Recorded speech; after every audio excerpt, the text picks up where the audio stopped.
Começa agora o programa Bem Viver, uma prosa sobre saúde, bem-estar, comida e agroecologia.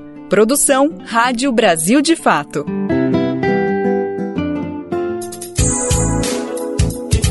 Hoje é sexta-feira santa, dia 29 de março de 2024 e o nosso programa Bem Viver já está no ar. Eu sou Afonso Bezerra e te faço companhia nesse feriado com uma edição para lá de especial cheia de assunto para a gente prosear. Vamos conferir os destaques que a equipe do Brasil de Fato preparou para a edição de hoje? Uma entrevista super bacana com o bispo emérito do Xingu, Dom Erwin Krautler. Saiba quais serviços estão disponíveis neste feriado de Sexta-feira Santa. Servidores de colégios e institutos federais vão fazer greve nacional por melhores salários e condições de trabalho. Brasil cria 306 mil novos empregos em fevereiro e supera expectativas do próprio governo. Essas e outras notícias você confere a partir de agora. E quem abre o programa de hoje é o nosso querido Daniel Lamir, meu companheiro de trabalho conterrâneo aqui do Recife, em uma entrevista com Dom Erwin Krautler. Vamos ouvir.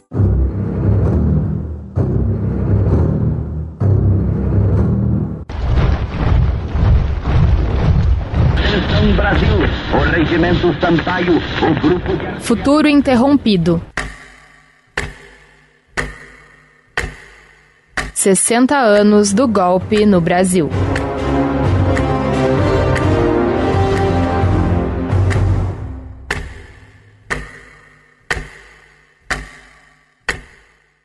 E nesta Sexta-feira Santa, o Bem Viver tem a honra de conversar com o bispo emérito do Xingu, Dom Erwin Krautler.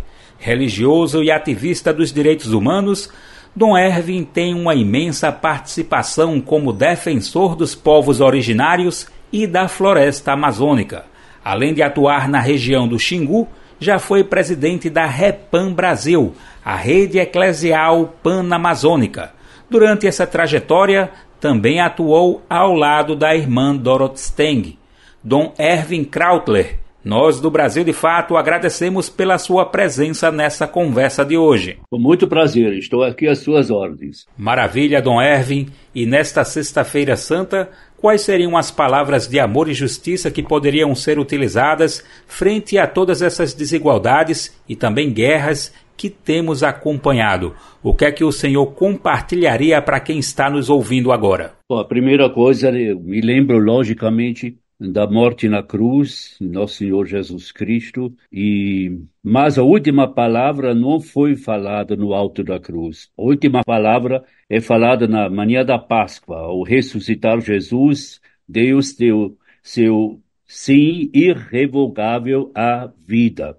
Quer dizer, a cruz, Sexta-feira Santa, não termina a Páscoa começa, e a cruz é a ponte para a ressurreição. E eu sempre fico pensando, a cruz é de Jesus, mas há tantos crucificados ainda nos dias de hoje, ao longo de nossas estradas, ao longo de nossos rios e igarapés, crucificados que querem descer na cruz, querem ressuscitar, querem viver uma vida digna, onde os direitos humanos são respeitados e onde também o meio ambiente será respeitado para que as futuras gerações possam viver dignamente. É isso que, para mim, Sexta-feira Santa, a gente adora a cruz de Jesus, o amor levado até as últimas consequências, tendo amado os seus que estavam no mundo, amou-os até o fim, diz o Evangelho de São João.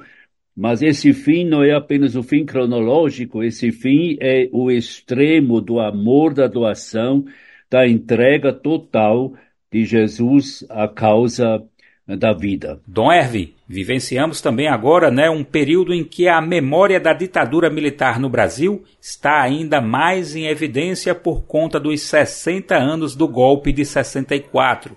E a gente lembra que na história, em 1970, o general Emílio Garrastazu Médici, que era presidente da República na época, participou de uma solenidade no município de Altamira, no Pará. Essa solenidade marcou o começo da construção da rodovia transamazônica.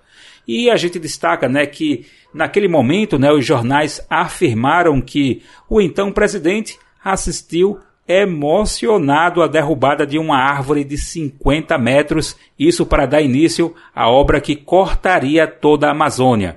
E a gente lembra também que nessa mesma ocasião o senhor presenciou estarrecidos aplausos de autoridades enquanto a castanheira tombava. E aí eu queria perguntar, ao senhor o que se destacar desse momento e de outros que fazem parte dessa época da ditadura militar no Brasil. Pois é, eu estava presente naquela vez. Para mim, naturalmente, foi um evento todo importante, a vinda do presidente. E aqui em Altamira a gente sabia pouco.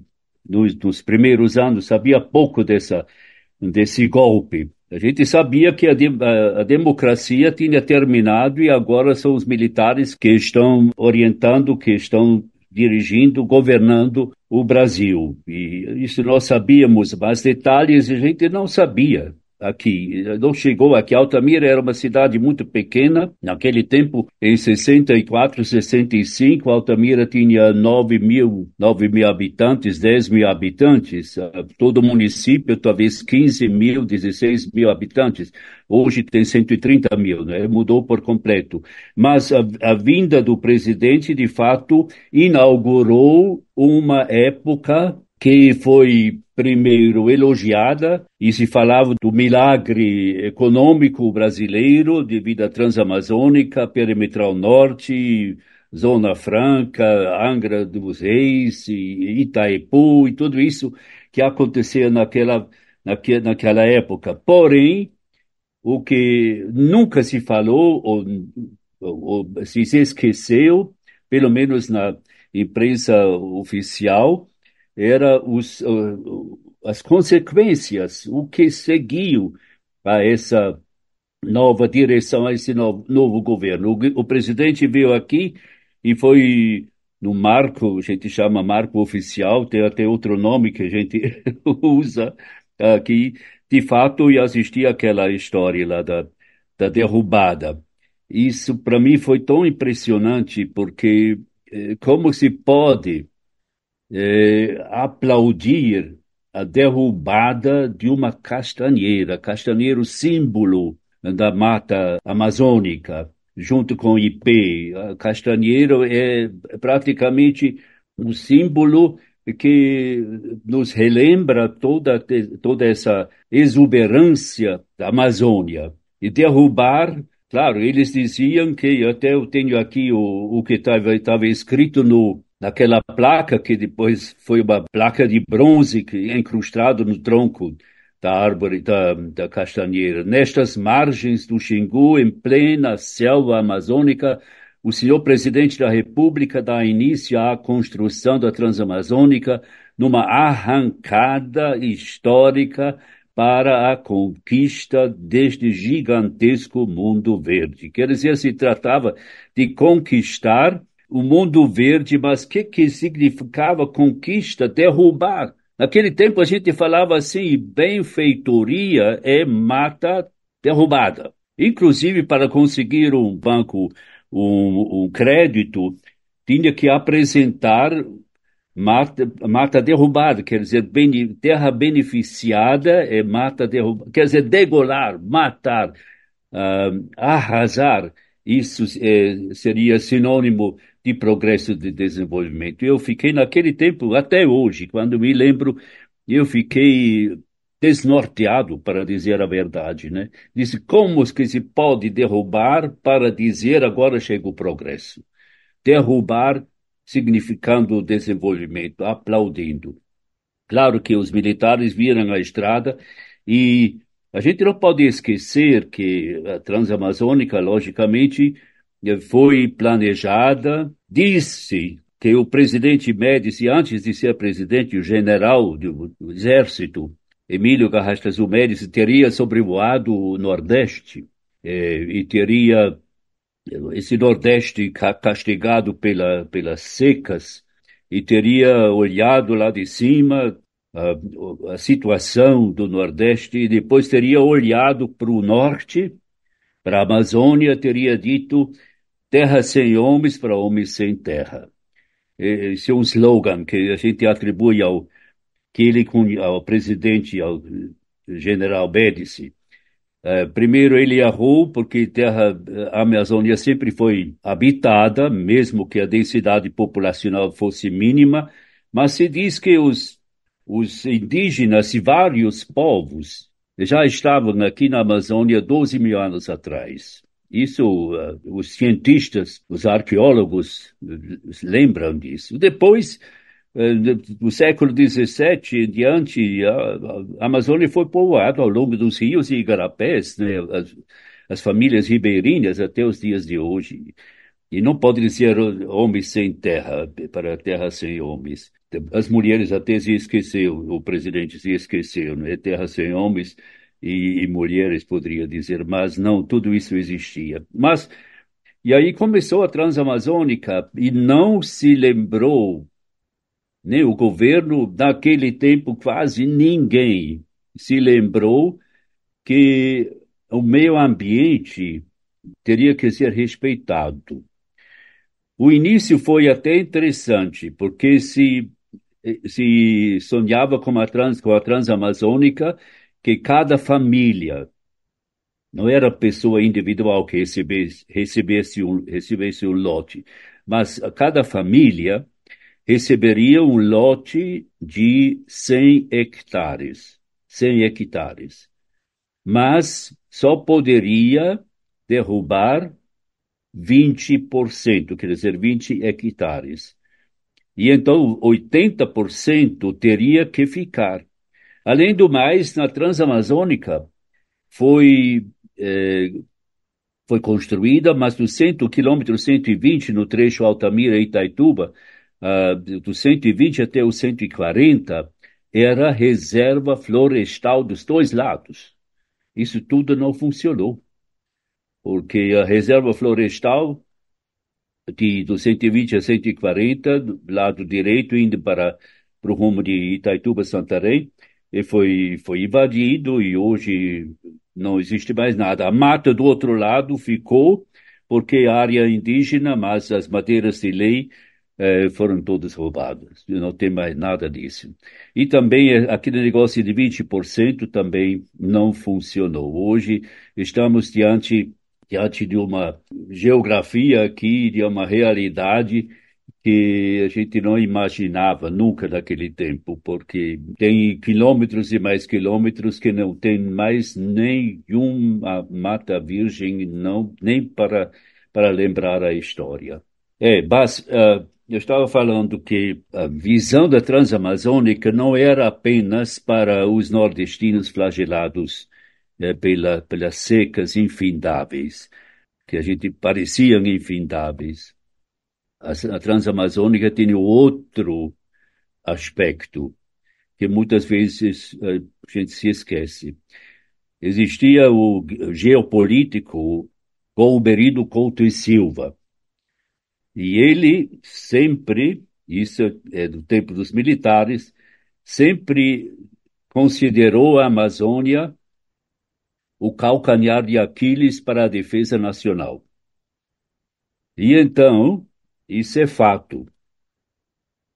Ao lado da Transamazônica, ao lado da construção, ou concomitantemente com a construção, foram construídos os quartéis, as casernas. Em Marabá, Altamira, Itaituba e assim por diante. Quer dizer, a ideia dos militares foi integrar para não entregar. Eu não sei, até hoje não sei, medo de quem poderia invadir. A Amazônia, para mim, foi sempre um caso sem poder discutir, é que a Amazônia é brasileira. A maior parte da Amazônia é brasileira, 67%.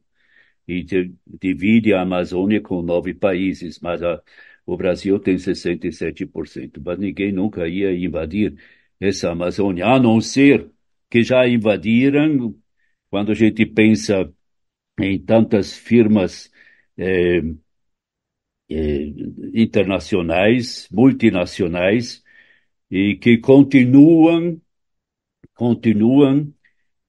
a invadir ou chegar aqui mesmo com todas as bênçãos do governo e a utilizar a Amazônia para para seu proveito próprio. Estou pensando agora na, na Belo San, aqui em Altamira, próximo de Altamira, município de Senador José Porfírio, né, que querem explorar o ouro ao lado de Belo Monte, que já foi uma agressão sem tamanho à Amazônia. Se fala agora dessa firma canadense que vai explorar o ouro aqui por perto. Então, eu fico pensando, né, qual é a visão que se tem da Amazônia. O Lula diz, atual presidente, ele diz que desmatamento zero até 2030. Olha, estamos em 2024, tem 6 anos. Que em 6 anos ainda se pode derrubar. Para mim tem que dar um basta e já. Não dá mais, porque eu me lembro, em outubro do ano passado, quando a gente, aqui em Altamira, o ar era irrespirável em alguns dias, porque continua aquele flagelo que eu chamo, aquele flagelo da, da, do desmatamento, do fogo, do incêndio. Incêndios que até se perdeu já o número de focos que tinha em toda a Amazônia. Então, esperar até 2030, que se pode ainda derrubar e se pode incendiar em 6 anos, se continuar desse jeito, porque em 2023 a gente diz que diminuiu. Claro, agora,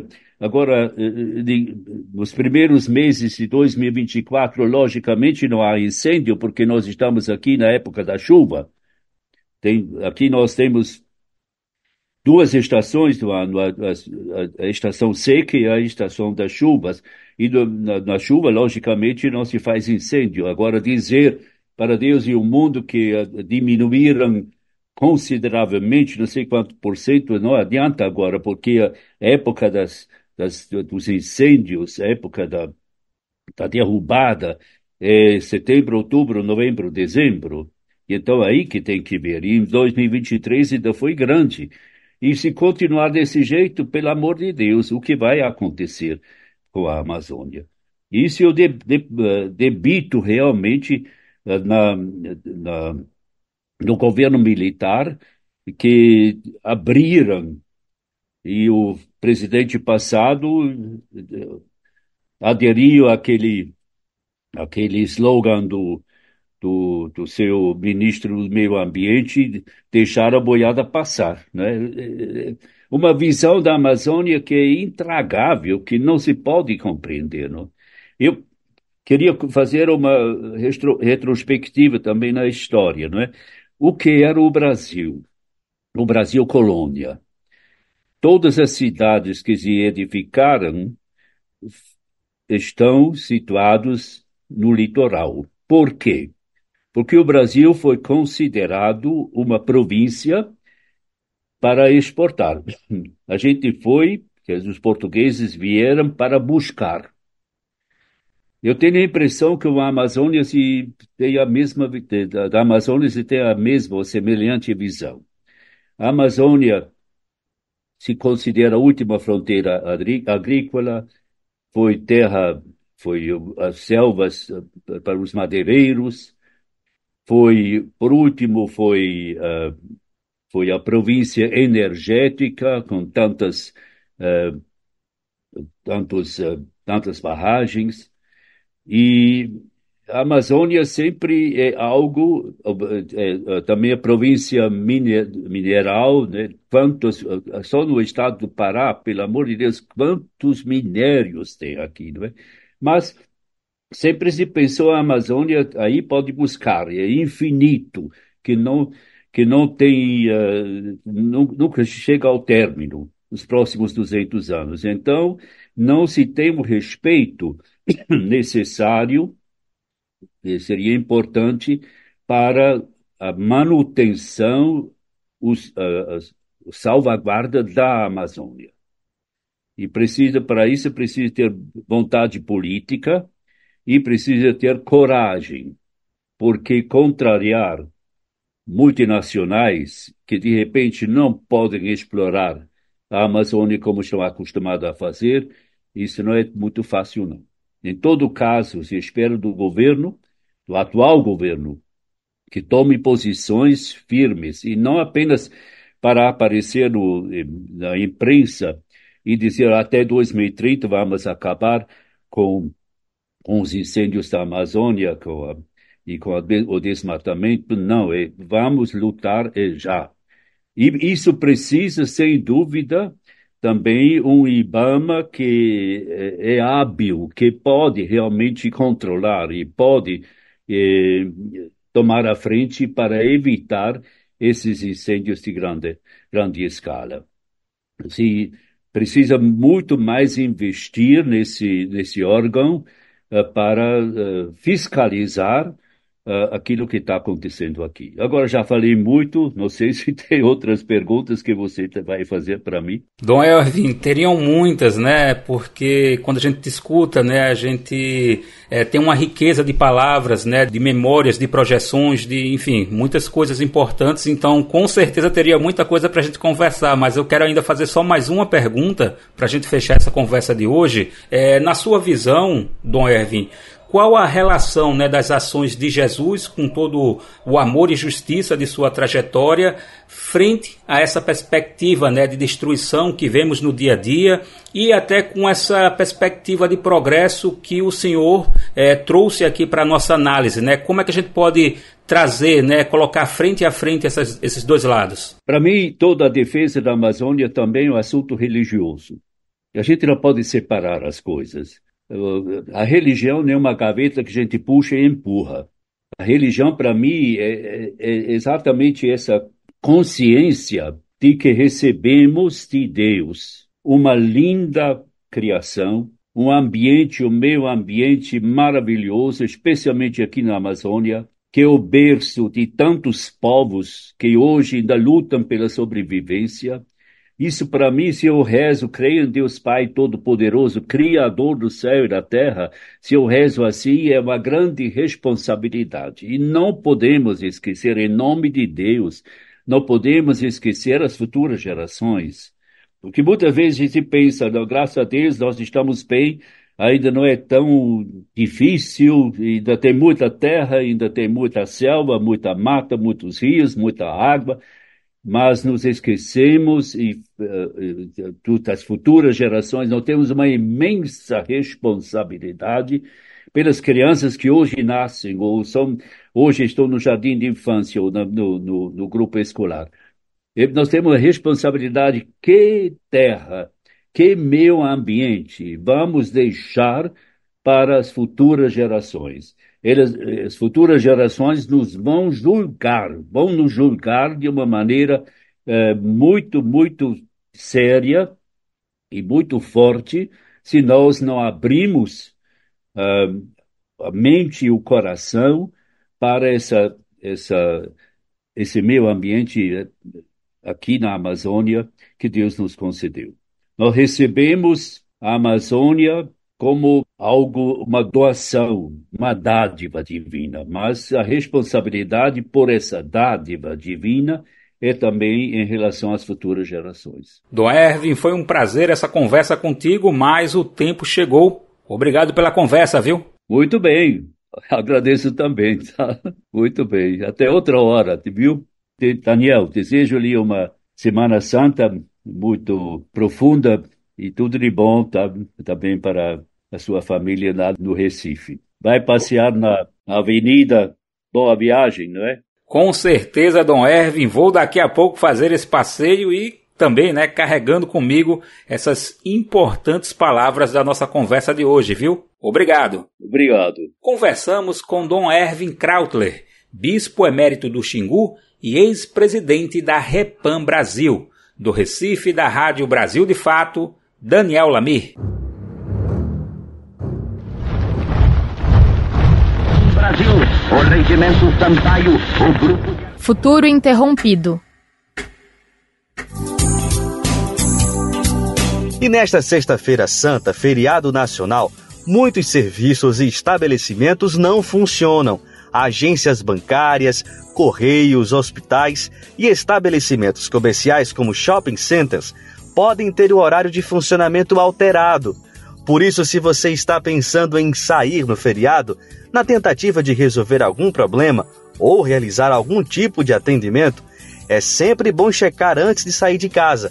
Quem traz essas informações mais detalhadas para a gente é a nossa repórter Denise Salomão. Esta sexta-feira, 29 de março, é feriado nacional. A chamada Sexta-feira Santa ou Sexta-feira da Paixão vai alterar o funcionamento de uma série de serviços em todas as regiões do país. Por isso, é importante estar atento para não ser surpreendido.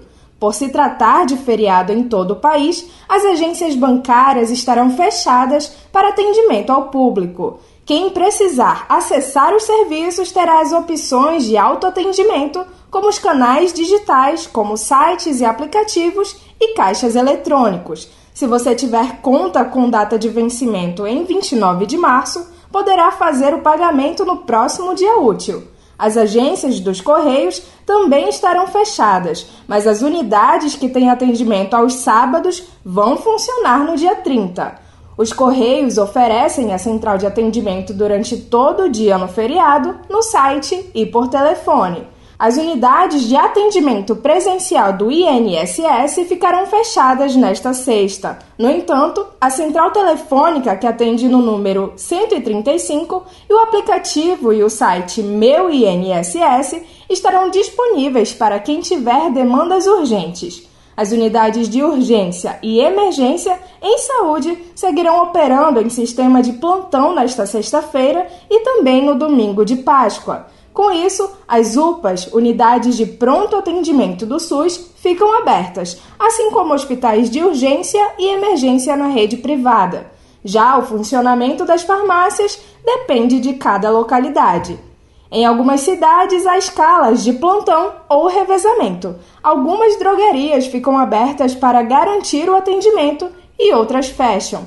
Porém, há unidades com funcionamento 24 horas que seguirão abertas. É preciso verificar cada caso.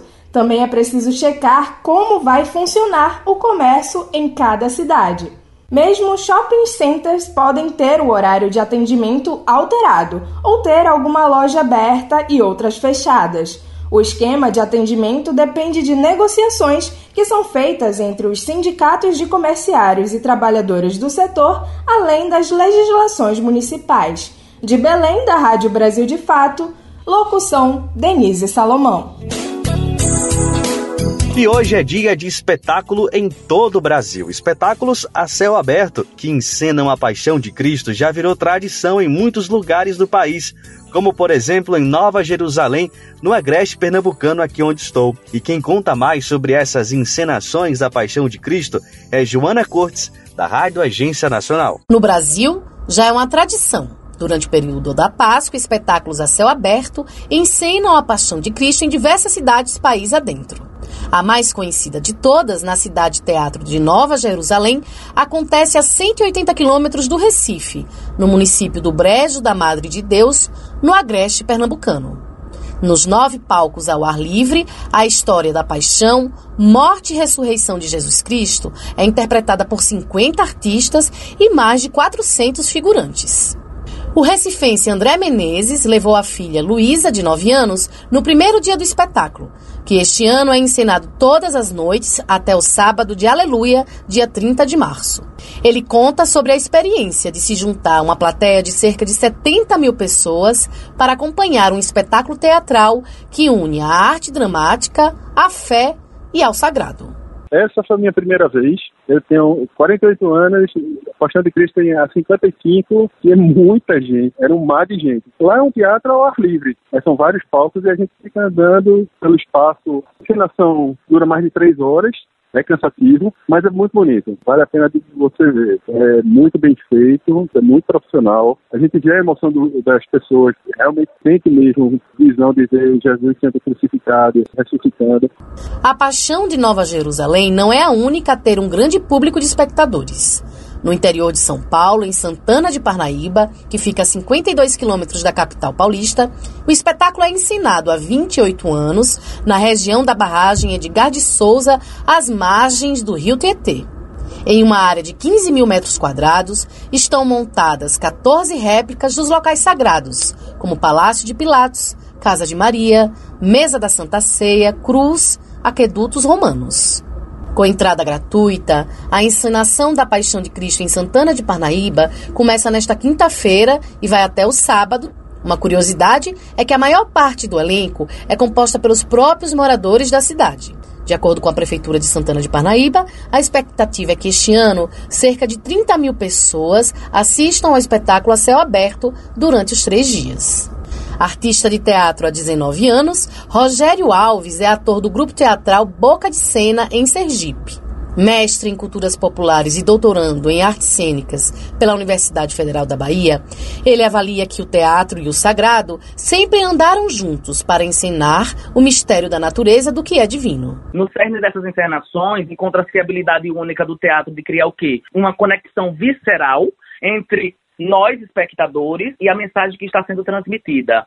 Então, uma combinação de elementos com performance, cenário, figurino, música, né? O teatro transporta o público para o cerne dos eventos históricos, como a gente está falando da Paixão de Cristo, permitindo experimentar a narrativa de uma maneira que vai além das palavras e das imagens estáticas. Estou falando da fé, estou falando também das narrativas do invisível. Para os ouvintes que quiserem conhecer mais as encenações da Paixão de Cristo em Nova Jerusalém e em Santana do Parnaíba, é só acessar novajerusalém.com.br e santanadeparnaíba.sp.gov.br. Da Rádio Nacional em São Paulo, Joana Cortes.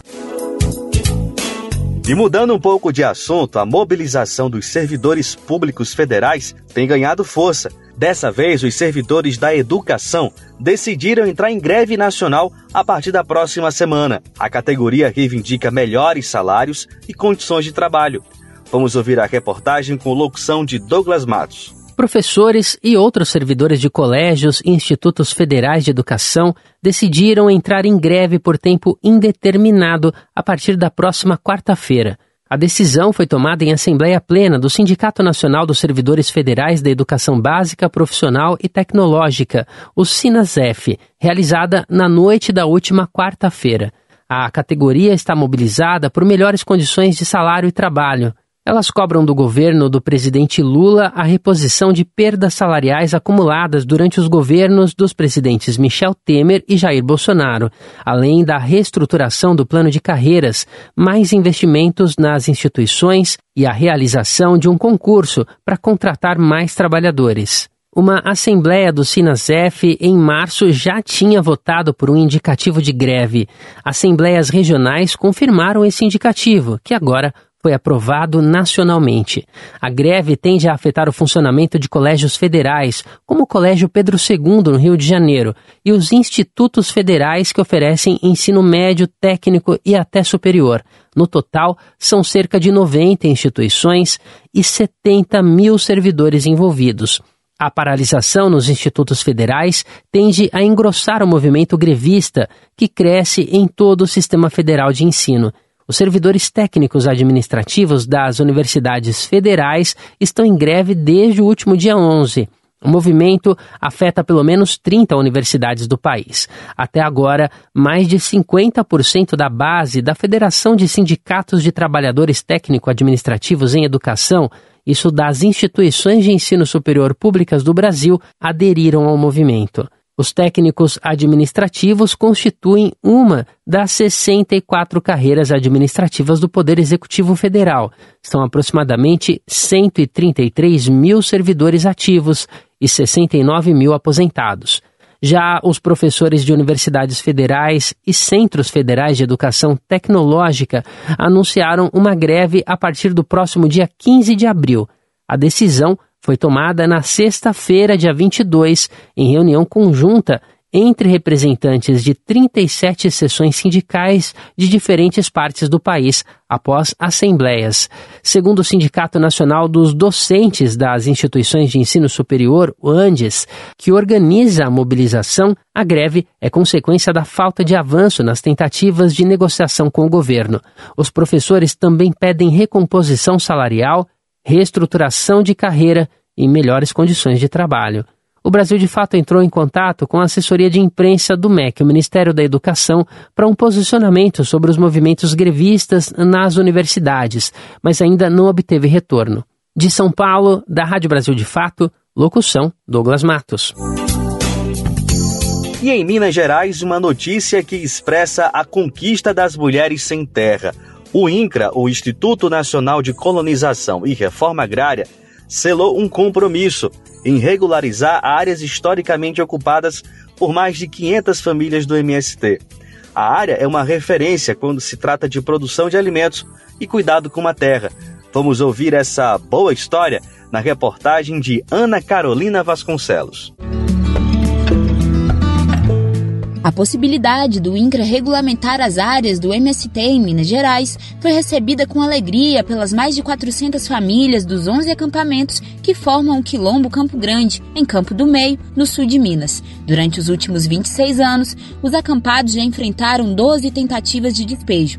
A última, que aconteceu em 2020, em meio à pandemia da Covid-19, durou aproximadamente 60 horas e deixou um rastro de destruição. As áreas são consideradas referência nacional pelo cuidado com a terra e a alta produtividade.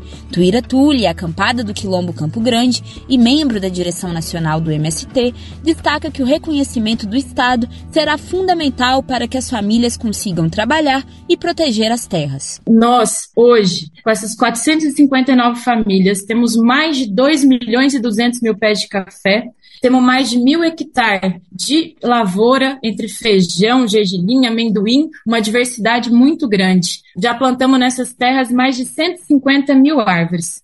E essa terra, com muito orgulho, que foi abandonada pelos usineiros aqui. A terra e os trabalhadores, essa terra aqui abandonada, não produzia nem cana mais. Hoje produz uma diversidade de mais de 160 tipos de alimentos diferentes.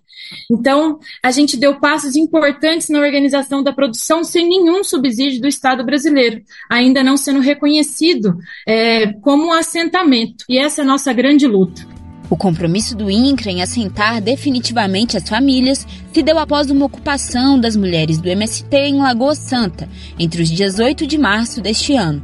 Ana Cláudia de Rezende Silva, militante do MST e moradora do acampamento Zequinha Nunes, em São Joaquim de Bicas, na região metropolitana de BH, comenta. A intenção nossa era destravar a pauta da reforma agrária, era tirar da gaveta e colocar na mesa para ser discutida, coisas que há mais de um ano de governo Lula a gente não tinha discutido ainda, não tinha conseguido tirar da gaveta ainda. Então a luta das mulheres era para discutir novamente a pauta, era trazer as situações dos nossos assentamentos que ainda não tem fomentos, que não tem créditos, que não tem moradia, habitação, trazer nossas situações dos acampamentos. Nós enfrentamos muito seriamente o descaso dos governos pela mineração, enquanto a gente está lutando pela fauna, flora, pelo meio ambiente, pelas águas, pelos recursos naturais, para preservar. Eles estão vendendo nossos bens naturais para as mineradoras com nós no território. É a situação que a gente vive aqui na região metropolitana, né?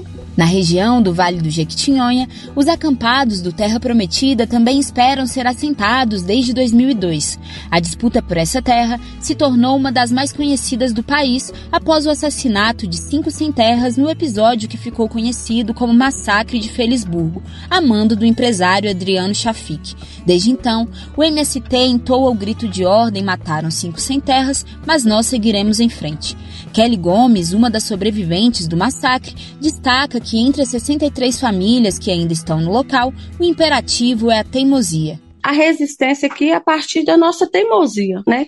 Nossa teimosia de continuar produzindo alimento saudável, nossa teimosia de dizer que a terra ela tem que cumprir sua função social E a gente, além de toda essa estrutura que a gente vem construindo de forma própria, a punho, com muita luta, as famílias não têm nenhum crédito, nenhuma condição básica, assim, governamental de manter a estrutura aqui, mas ao mesmo tempo são famílias que têm um sonho de continuar nessa terra e vem desafiando a produzir e a viver nessa terra com dignidade. A gente saber, eu sou mãe e eu tenho 3 filhos que nasceram, tenho um filho de 18 anos que nasceu e criou aqui.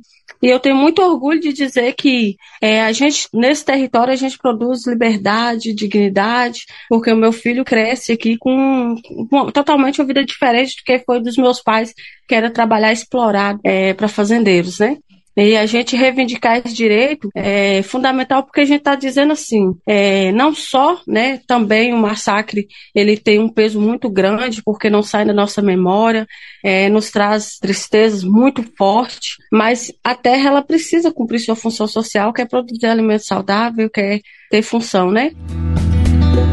De Belo Horizonte, para a Rádio Brasil de Fato, Ana Carolina Vasconcelos.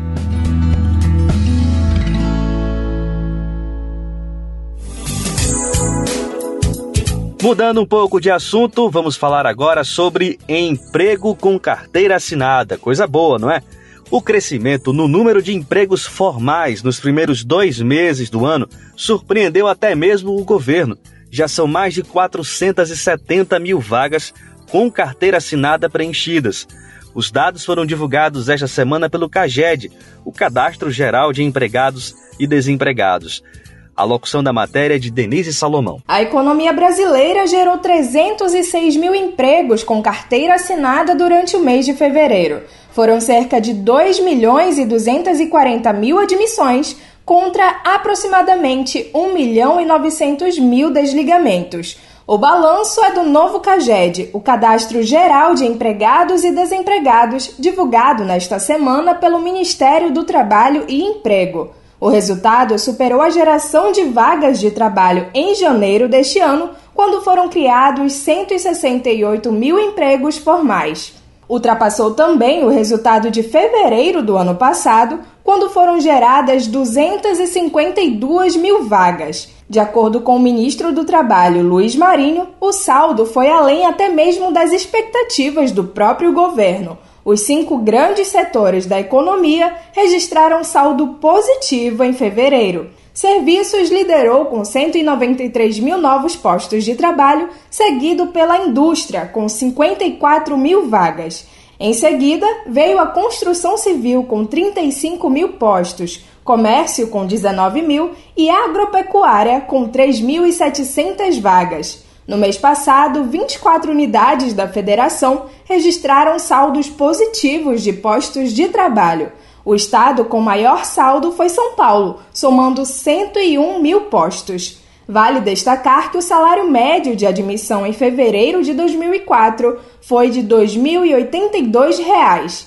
Isso representa R$ 50 a menos do que em janeiro, uma queda aproximada de 2%.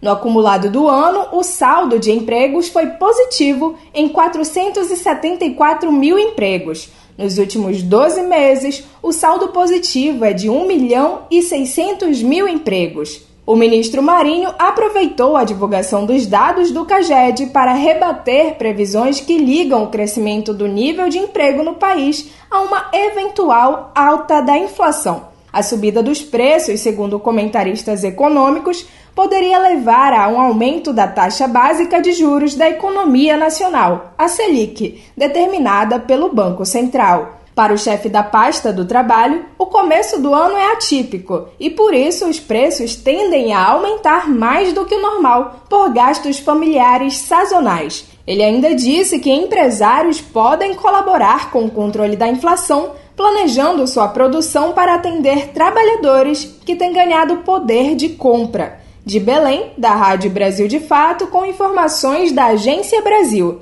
Locução, Denise Salomão. O Bem Viver é seu programa informativo diário do Brasil de Fato e tem sempre uma nova edição de segunda a sexta a partir das 11 horas da manhã. O Bem Viver é transmitido na Rádio Brasil Atual, 98,9 FM na Grande São Paulo, e também pela internet na nossa rádio web no site radio.brasildefato.com.br. Mas olha, dá para você ouvir com calma. Você pode acompanhar pelo rádio e também pelas principais plataformas de podcast no site do Brasil de Fato, lá na aba Rádio e através de rádios parceiras. A lista dessas emissoras está disponível lá no nosso site. Já são mais de 100 emissoras fazendo a retransmissão. Se você representa uma emissora e quiser entrar nessa rede, é super simples. Sinta-se convidado ou convidada, basta se cadastrar acessando o radio.brasildefato.com.br. Lá você clica em Como Ser uma Rádio Parceira. Pronto, tá feita a parceria. Urbanismo miliciano. Você já ouviu falar nesse termo? Pois é, após as investigações da Polícia Federal apontarem que conflitos fundiários envolvendo milícias do Rio de Janeiro são os principais motivos que levaram ao assassinato da vereadora Marielle Franco, pesquisadores estão se debruçando sobre o tema para entender essa articulação criminosa nas áreas urbanas. A jornalista do Brasil de Fato, Luana Ibelli, que apresenta o nosso programa de TV O Central do Brasil, conversou com a pesquisadora Isadora Guerreiro, que também é professora e coordenadora do Laboratório Espaço Público e Direito à Cidade da Faculdade de Arquitetura e Urbanismo da USP, para falar e contextualizar esse termo e explicar para a gente o que é esse urbanismo miliciano, né?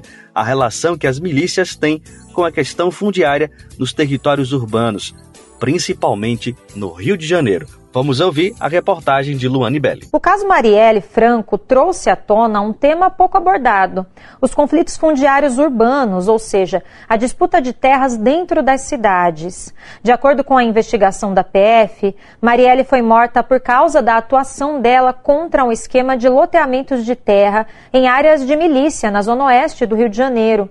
A vereadora queria que a área fosse destinada à moradia popular. Para a gente entender melhor esse fenômeno e como ele impacta a vida nas cidades, eu converso agora com a Isadora Guerreiro, professora na Faculdade de Arquitetura e Urbanismo da USP e coordenadora do Lab Cidade FAU-USP. Isadora, é um prazer receber você aqui com a gente hoje. Obrigada, é um prazer estar com vocês também, Luana. Vamos tentar, então, analisar essa situação bem complexa, né, Isadora?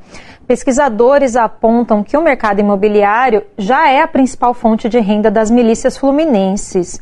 Então, eu queria te ouvir o que explica esse avanço aí das milícias nesse campo e quais são as brechas no nosso poder público que permitem esse domínio das milícias justamente nesse campo. Então, Luana, é bastante complexo mesmo a situação, porque ela não é de hoje, né? E, na verdade, o mercado imobiliário, ele trabalha nessas franjas urbanas, né? Em áreas que normalmente não seriam passíveis de loteamento. Por que elas não são passíveis? Por questões variadas, mas normalmente questões ambientais, né? Ou de infraestrutura urbana, são questões que impediriam um loteamento dessas áreas de franja, né?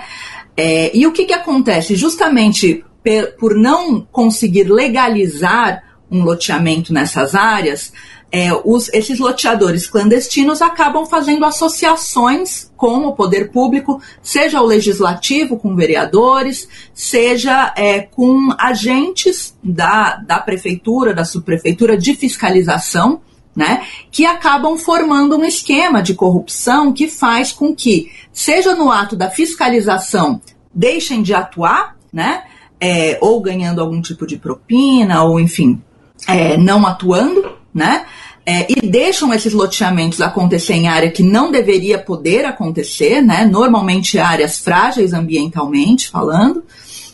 E aí, portanto, os vereadores, eles passam a atuar fazendo leis que regularizem essas áreas, né? Então, eles trabalham com anistias, com regularização fundiária, dizendo para a população que é pelo bem dessa população que está ali, comprou o lote e agora precisa ser regularizada, que é de fato um problema em todas as cidades brasileiras, né? Uma população que não tem aonde construir e acaba construindo em áreas ambientalmente frágeis, áreas de risco. Nós estamos vivendo esse momento de março que tem muitas chuvas e já estamos tendo problemas em várias cidades brasileiras por conta disso, né? E é por isso que não pode lotear essas áreas. Então, esse esquema dos irmãos Brazão, no qual a Marielle foi morta, ele estava dentro desse esquema, que já é um esquema conhecido nas cidades brasileiras, mas que no Rio de Janeiro, em particular, adquiriu uma forma específica vinculada às milícias, né? Como você bem disse, Isadora, isso impacta diretamente a população, então eu queria entender um pouco mais se esse avanço das milícias ele é um agravante para a desigualdade que já existe aí no meio urbano. Sim, as milícias, estamos falando do Rio de Janeiro em particular, né? A forma como as milícias atuam no mercado imobiliário dessas áreas no Rio de Janeiro é muito problemático, porque na verdade é um mercado desregulado e, portanto, ganha-se muito dinheiro com isso, né? Loteando e vendendo lotes, e as milícias elas não vendem apenas o lote, mas elas também constroem prédios, né? A gente já viu situações aí na Muzema, no Rio de Janeiro, dos prédios caírem. Então são prédios que são construídos em áreas que não são feitas para construção. Muitas vezes essa construção não é fiscalizada, ela é construída de uma forma que a gente não sabe qual então ela não segue parâmetros de legislação edilícia nenhuma, e essas pessoas gastam toda a poupança familiar. Elas não podem pegar um financiamento público, né, e pagar isso em parcelas, e, portanto, muitas vezes pagam à vista ou em poucas parcelas, ou se endividam também no mercado informal, no qual as milícias também atuam emprestando dinheiro. E, na verdade, as pessoas estão comprando algo que os milicianos, por conta da relação que eles têm com vereadores e com os órgãos de fiscalização, dizem que está tudo legal, né? Então a pessoa gasta todo o dinheiro dela, compra uma área que ela acha que está legal, que eles apresentam documentação, inclusive, né? E de repente essa área não é legal, ela pode ser removida a qualquer momento, essa área cai. Tem uma série de questões que são decorrentes disso. E é por isso que Marielle lutava, e pelo que nós vimos, ela estava organizando a população de parte da Zona Oeste, né, para que não aderisse a novos loteamentos em áreas de milícia, já alertando para esse problema que ela já sabia que existia, né? Então, na verdade, era uma briga antiga dos Brazões com a Marielle, por conta desse avanço do mercado imobiliário. Pois é, e o interesse da população fica em último lugar no meio de tudo isso, né, Isadora? Agora, urbanismo miliciano é o termo que alguns pesquisadores estão utilizando para caracterizar todo esse contexto que a gente está discutindo aqui. E aí eu te pergunto, quais são as soluções para frear esse problema? Tem ponto de volta a essa altura? Bastante difícil, Luana, porque na verdade nós estamos falando de... quando a gente fala de milícia, é bom ficar claro para as pessoas, porque parece que quando a gente fala de milícia é parecido com os criminosos do tráfico de drogas, e uma coisa não tem a ver com a outra, né? Quando a gente fala de milícia, a gente fala do próprio Estado, são agentes do Estado, da fiscalização, da polícia, vereadores, né, que se relacionam e, portanto, fazem o uso da sua prerrogativa pública de fiscalização e, inclusive, de produção habitacional digna para a população, de regularização fundiária e, portanto, de trabalhar com políticas de habitação que atendam a população. Eles mercantilizam essa prerrogativa pública e eles passam a vender essa prerrogativa de dar apoio digno à população. Então, assim, respondendo a sua pergunta, é bastante difícil, porque, na verdade, trata-se de uma corrupção generalizada, né, na qual vende-se muito caro uma prerrogativa que é pública e que deveria estar servindo aí às necessidades da população, que cada vez mais passa a ter que construir em área de risco, e acontecer o que a gente vê acontecer nesses meses de chuva em várias cidades brasileiras. Então é bastante grave o que está rolando, e eu vejo que uma saída para isso é uma investigação. Casos como esse da prisão dos dois irmãos Brazão é um indicativo importante, né, de que a justiça está indo atrás de pessoas que fazem isso, e é importante que a população saiba que essas pessoas que oferecem lotes em áreas de milícia, elas precisam saber que elas estão comprando algo bastante irregular. né, vinculado a grupos criminais. Pois é, e muita gente nem imagina onde esses tentáculos chegam, né? Não é só uma questão ali que está no assassinato, isso só mostrou essa situação de extrema vulnerabilidade, porque a gente, no fim das contas, está falando disso, né? Pessoas vulneráveis lutando aí pelo direito de morar num lugar digno e acabam se deparando com esses criminosos. Isadora, eu te agradeço a sua participação e te aguardo numa próxima oportunidade. Obrigada, Luana. Nós conversamos com a Isadora Guerreiro, professora na Faculdade de Arquitetura e Urbanismo da USP e coordenadora do Lab Cidade da FAUSP. E para a gente encerrar o programa desta sexta, vamos falar de meio ambiente e uma possível alternativa que traz esperança para o futuro dos recifes de corais. Uma pesquisa desenvolvida há 5 anos conseguiu gerar pela primeira vez em laboratório um coral.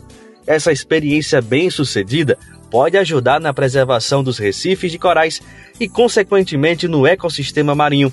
Vamos ouvir a reportagem de Osama El Gauri, da Rádio Agência Nacional. Um projeto pioneiro aqui no Brasil conseguiu gerar em laboratório um coral pela primeira vez após 5 anos de estudo. A técnica pode ajudar a preservar os recifes de corais, aquelas estruturas rochosas e rígidas do mar produzidas pelo coral. É o que explica o pesquisador da Universidade Federal do Rio Grande do Sul, Leandro Godoy. Coral é um animal, mas que surpreendentemente consegue desenvolver um esqueleto mineral e dentro do tecido do coral existem células vegetais. Essa parceria dessas células vegetais dentro do tecido do coral que consegue dar alimento para o coral crescer e sobreviver. De acordo com Godoy, os recifes de corais representam menos de 1% da superfície dos oceanos, mas pelo menos 25% da vida marinha vivem ou vão para lá buscar alimentos ou para se reproduzir. No entanto, toda essa biodiversidade está ameaçada. É que nas últimas 3 décadas, 50% dos recifes de corais do planeta desapareceram. E o grande vilão é o aquecimento do oceano. Aquelas células vegetais que vivem dentro do tecido do coral, nessa situação que a gente tem aumento de temperatura, essa parceria do coral com essas células se rompe. O coral perde a coloração e perde quem dava comida para ele. Então, nessas situações, o coral literalmente morre de fome. Esse aquecimento do oceano, somado a algumas outras ameaças locais, como a pesca ilegal, a poluição, tudo isso tem levado a essa situação preocupante. A boa notícia é que o estudo do pesquisador Leandro Godoy permite preservar as células de reprodução dos corais. Na verdade, o que a gente faz é o mesmo que se faz nas clínicas de reprodução humana assistida. Eu tenho a possibilidade de fazer a coleta do espermatozoide, do óvulo, conseguir desenvolver um protocolo para congelar esse material, manter ele em temperatura de nitrogênio líquido, quase menos 200 graus. Uma vez que a gente conquista isso, eu consigo manter esse material preservado por tempo indeterminado. É como se esse material tivesse paralisado no tempo. Essa técnica pode ajudar no futuro a repovoar a costa brasileira com novos corais. Quando eu consigo utilizar uma técnica dessa para preservar o material genético dessa espécie, eu consigo evitar a extinção desses animais e quando for de interesse eu consigo descongelar esse material, promover a fertilização no laboratório sob condições controladas e gerar novos corais que podem ser utilizados para recuperar uma área do oceano que foi degradada. Segundo o Instituto de Recursos Mundiais, 850 milhões de pessoas no planeta se alimentam de peixes que usam os corais. Além disso, os recifes de corais servem de barreiras naturais para os municípios costeiros. Os recifes de coral formam como se fosse um para-choque ao longo da linha de costa. Então, imagina o quanto que os municípios dessas áreas costeiras teriam que gastar e investir em proteção costeira para evitar a erosão se não tivesse o recife de coral ali do lado protegendo.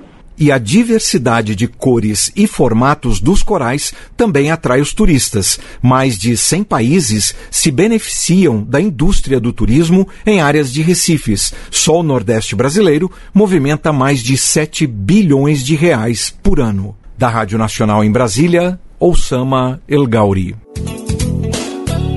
E assim a gente termina a edição do Bem Viver desta sexta-feira. Um ótimo feriado e um excelente fim de semana. E eu quero aproveitar esse momento aqui também para mandar aquele abraço caloroso para todas as emissoras que estão com a gente aí nesta retransmissão. Um forte abraço e muito obrigado pela parceria. O Bem Viver também fica disponível como podcast no Spotify, no Deezer, iTunes e Google Podcasts. A apresentação do programa de hoje foi comigo, Afonso Bezerra. O roteiro com Denise Salomão. Edição e produção de Douglas Matos, Rodrigo Gomes e Mariana Lemos. Trabalhos técnicos de Lua Gattinone, Adilson Oliveira e André Paroche. A coordenação de rádio e TV é de Monize Ravena. A diretora de programas de áudio, Camila Salmásio. A direção executiva é de Nina Fidelis. O apoio é da equipe de jornalismo do Brasil de Fato.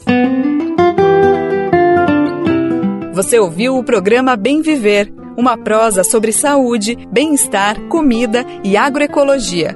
Produção Rádio Brasil de Fato.